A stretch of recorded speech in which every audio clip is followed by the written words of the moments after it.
Mzibambo amene tikumwana pa screen patupo ameneyotu wapha mayi wake atawabaya ndi mpeni kamba kuonena kuti sadamsire chimanga chophika mondokwa kapena kuti dowe.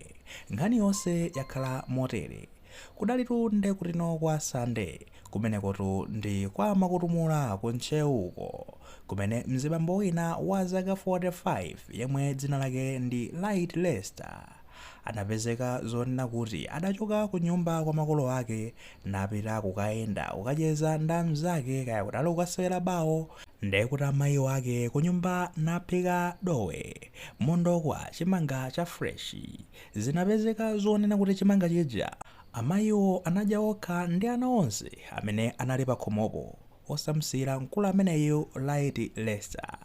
Atabwera kokayenda kukasewera bawo mkulu ameneyo adakafika ku nyumba napeza zonena kuti kuli zizindikiro zonena kuti anthu adya chimanga chophika komatu iyeyu sadasungiridweko olonda chimodzi chomwe, ndipo anakwiya nayamba kukangana ndi amayi akewa atikamba kuonena kuti sadamsungireko chimangachi. Mkangano utafika povuta kwambiri, Lester anatenga mpeni nabaya mayi wakewa kwabaya ndithu mu nthiti zomwe zinapangitsa kuti mayiwa agwe nkukomokeratu pomwepo.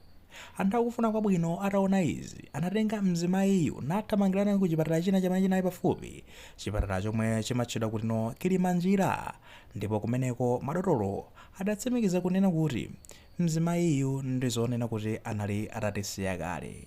Nkhani yomvetsa chisoni ndipotu apolisi mboma la Nchewu ndizoti amanga a Lester amenewa azaka 45 ndipo akhala akayankha mulandu onena kutino anapha mayi wawo makamaka pa nkhani imeneyi yonena kutino sadasungire chimanga.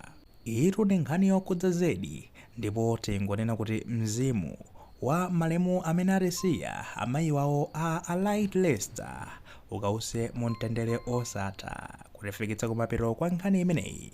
Kufikira mu nthawi ina tionanenso nthawi imeneyo.